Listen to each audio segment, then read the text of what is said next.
बच्चों, एम के जैसी केमिस्ट्री क्लास में आपका स्वागत है। मैं आपका chemistry mentor doctor M.K. Jain.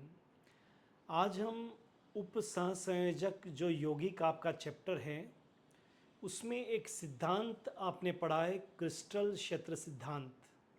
और क्रिस्टल क्षेत्र सिद्धांत से आज हम इन संकुल यौगिकों की स्थायित्व को मापने के लिए, जांचने के लिए, देखने के लिए क्रिस्टल क्षेत्र स्थायीकरण ऊर्जा, जिसको हम CFSE भी कहते हैं, crystal field splitting energy, crystal क्षेत्र स्थायीकरण ऊर्जा कैसे ज्ञात किया जा सकता है उसके बारे में हम आज मैं आपको बताने वाला हूँ।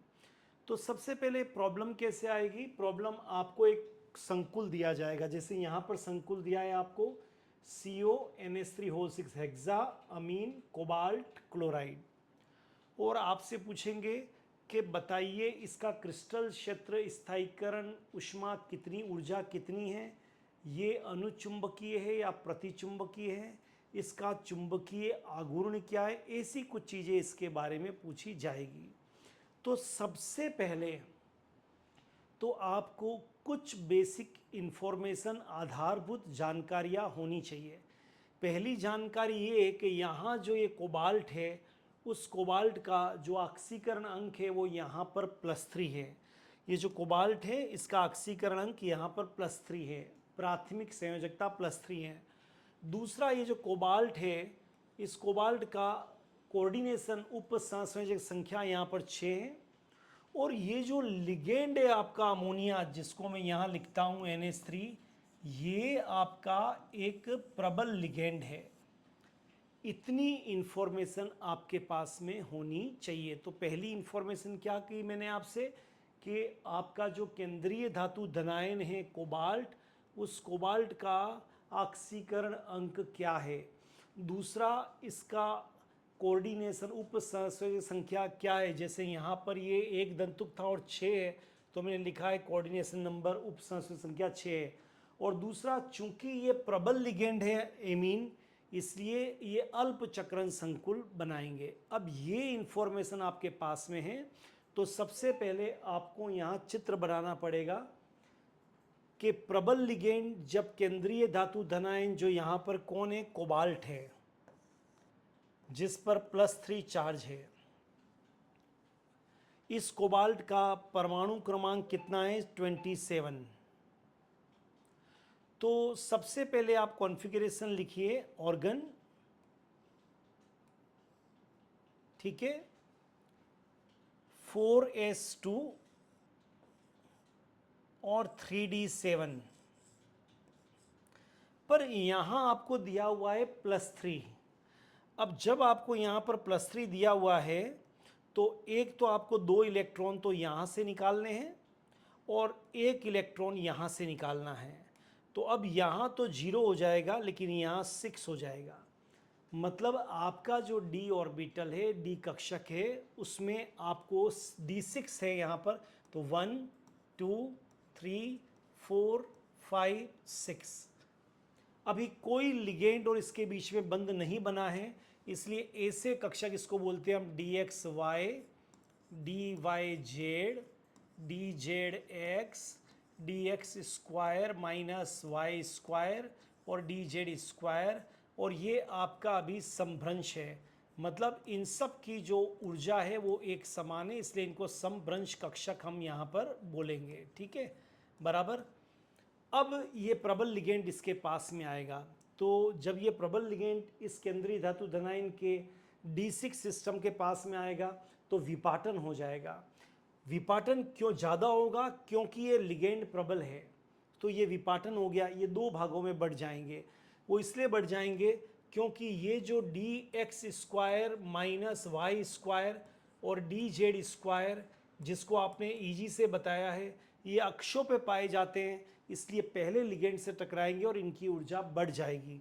जबकि dxy, dyz और dzx ये अक्षों के बीच में पाए जाते हैं, इसलिए इनकी ऊर्जा कम हो जाती है और इस सेट को हम बोलेंगे T2G। क्लियर। ये आप CFT वाले जो हमारा अलग से वीडियो है उसमें आप डिटेल में देख सकते हैं CFT के बारे में। तो हमने डायग्राम बना लिया। अब यहाँ कितने इलेक्ट्रॉन है? 6। तो सबसे पहले इलेक्ट्रॉन यहाँ जाएंगे कम ऊर्जा वाले में, 1 2 3। अब वो यहाँ नहीं जाएंगे क्योंकि ये जो क्रिस्टल क्षेत्र विपाटन या क्रिस्टल क्षेत्र स्थायीकरण ऊर्जा बहुत ज़्यादा है, इसलिए। और ये जो पेयरिंग एनर्जी है, युग्मन ऊर्जा, इस पी को बोलते हैं युग्मन ऊर्जा। इलेक्ट्रॉन को युग्मित होने के लिए जो आवश्यक ऊर्जा चाहिए वो कम चाहिए। तो रसायन शास्त्र में, केमिस्ट्री में हमेशा कम ऊर्जा वाला काम होता है। तो 5 4 5 और 6 ये पूरा भर जाएगा। तो सबसे पहला काम तो आपको अष्टफलकीय संकुल कैसे मालूम चला? क्योंकि यहाँ पर कोऑर्डिनेशन नंबर 6 था। दूसरा आपको कैसे मालूम चला कि ये अल्पचक्रण संकुल था? क्योंकि इसमें लिगेंड जो था वो आपके प्रबल था।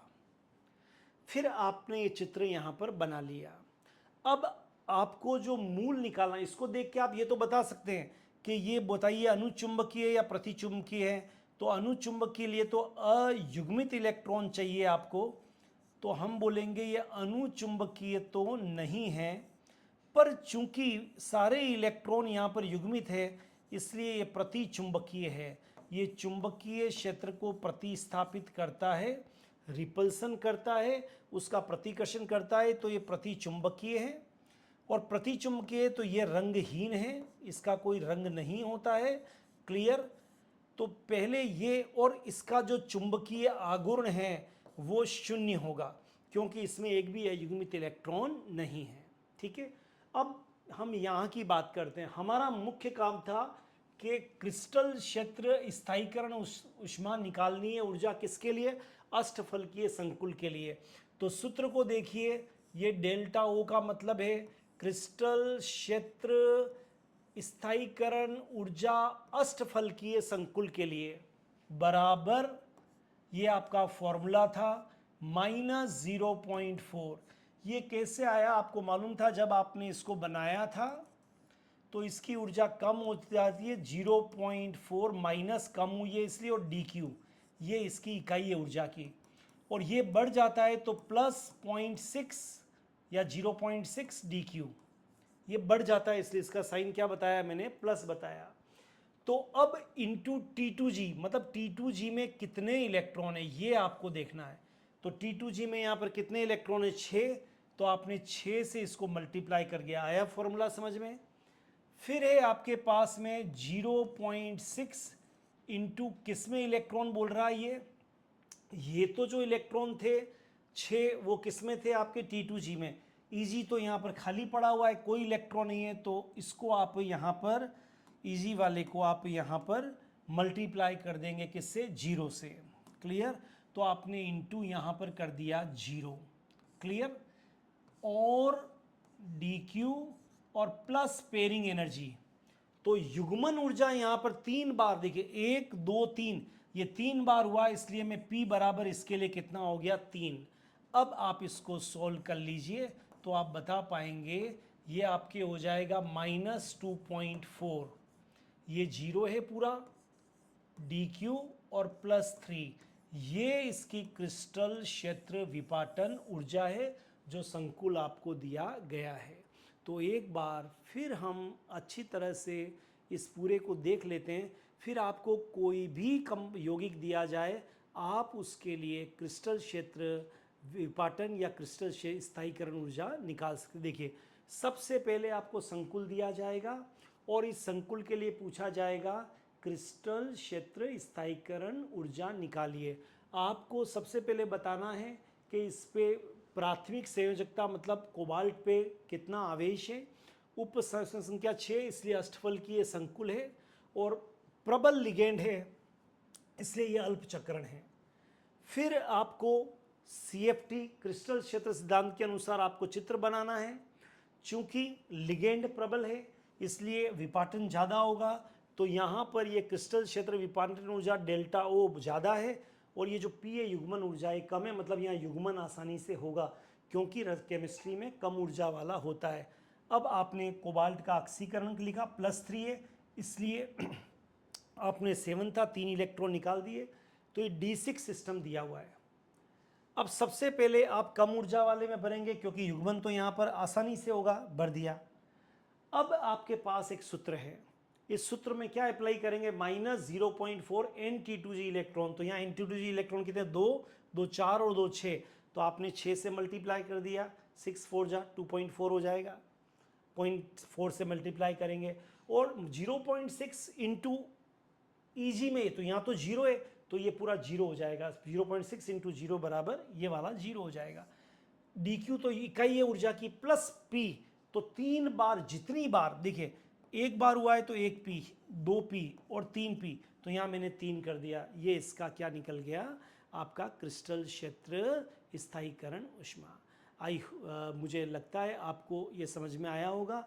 अब आप कोई भी और सिस्टम लेकर भी इसको कर सकते हैं, D1 करके, D2 करके, D3 करके, D4 करके, D5 करके भर के, और सूत्र में पहले यहाँ भरेंगे, युग्मित होंगे, फिर वहाँ जाएंगे। मुझे आशा करता हूँ आपको ये समझ में आया होगा। ठीक है, इसी तरह के और वीडियो आपको मिले लगातार, हर टॉपिक के आपको मिले छोटे छोटे वीडियो, तो आप चैनल को सब्सक्राइब कर लीजिए, तो आपको आगे भी ऐसे वीडियो मिलते रहेंगे। All the best.